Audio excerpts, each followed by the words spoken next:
Hi friends, it's your pal Scott Garibay, and today we're going to talk about Dungeons and Dragons, and we're going to talk about the 2025 Matthias Schweighofer film Brick. It dropped on Netflix.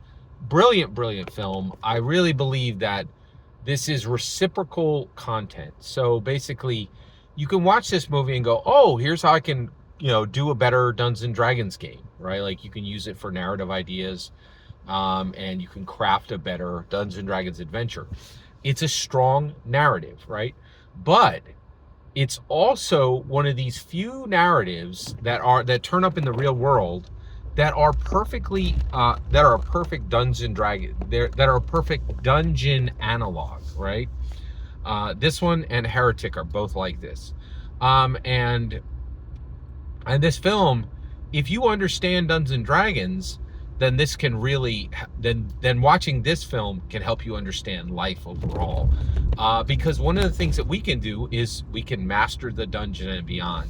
And I really think if you're paying attention, one of the things Gary did was he explained, life, if you process life as a dungeon, you could figure out how to navigate it much more safely, much more lucratively, in a much better way, right? And Brick is perfect for this. So I want to continue to unpack Brick. And today, by the way, spoilers for Brick in this movie, in this content, excuse me. So let's talk about Brick. And then, so at this point, Matthias Schweighofer and his girlfriend are going through the dungeon that is their apartment building because it's been bricked off and they can't get outside of it. It now literally functions as a dungeon, and they're going down layer to layer to layer, and they're trying to exit it. Also, that's a big theme. I think we should start to build the exit of a dungeon at the bottom, right? Like that. I think that's such a brilliant idea, and it's a very powerful analogy for life. You exit through, exit through the gift shop, right. So I thought this was really brilliant. So Matthias Schweighofer is continuing on, and they've encountered the recreational substance users. They've encountered the young girl and her grandfather. And then they encounter the dead superhost, okay?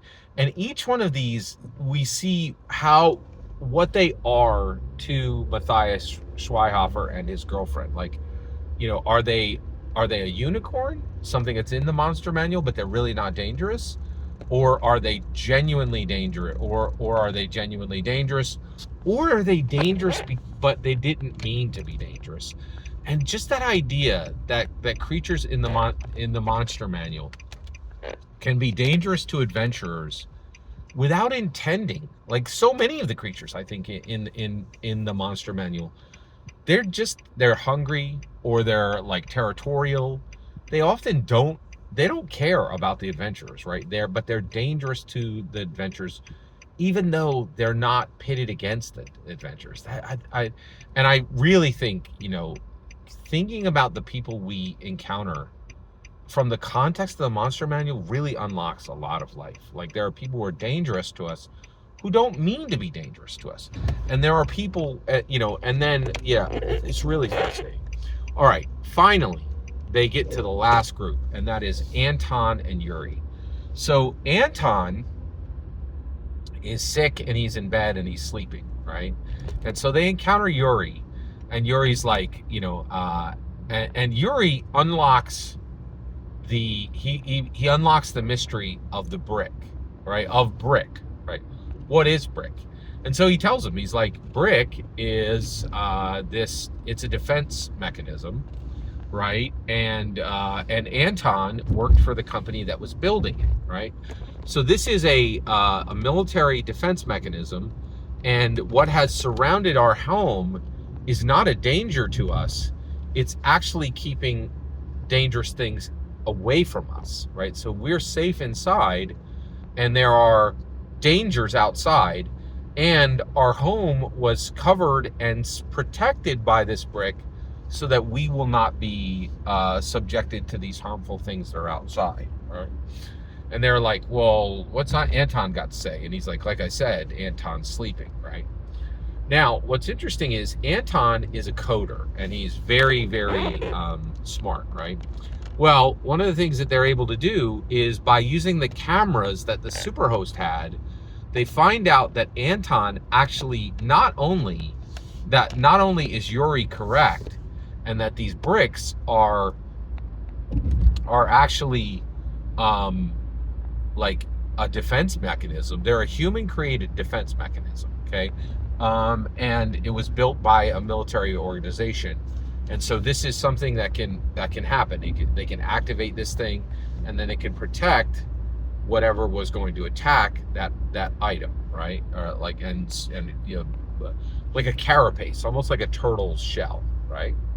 Very interesting. But all this information is coming from Yuri. But they go back to the cameras and they realize that Anton actually figured out, not only because he knew what it was, he didn't have to guess what the bricks were. He knew how to open it, right? And so they actually see him opening the bricks in one area of his house using his cell phone, right? And now they have to figure out what the code is. They realize, okay, we just download this app on our phone, then we put in the right code, and the bricks will open up for us, and then we could exit to the outside, right? Now, Yuri's like, don't exit to the outside. That's a really bad idea. And they're like, well, we can't just stay here because the water's turned off, right? And we don't have any access to the outside world. We don't have any communication. We're definitely going out. We're not just going to stay here. We're going outside, right? Which I thought was really interesting, right? So then, at that point, this continues forward in this, and at that point, Yuri and Anton. Let's talk about Yuri and Anton and what they were to Matthias Schweighofer and his girlfriend. All right, now, Anton is a key, right? And he can unlock something.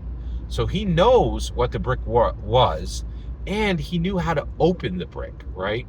Like literally create a door in the brick. So he was extremely useful and extremely beneficial, right? He's not a monster at all. He's literally a unicorn, right? He can give a blessing, right? And he's highly useful.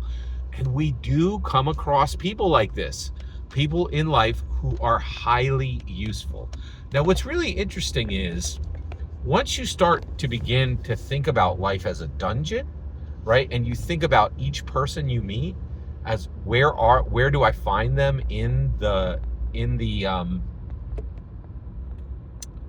where do I find them in the monster manual?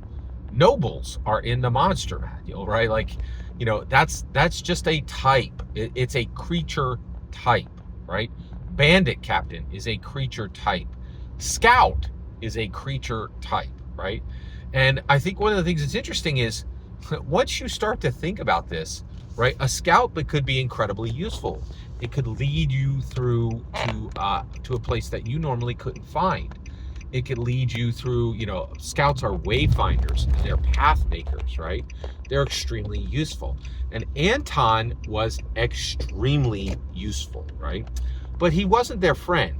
And what I think is really interesting is a person's usefulness to you is not connected to their friendship of you, right?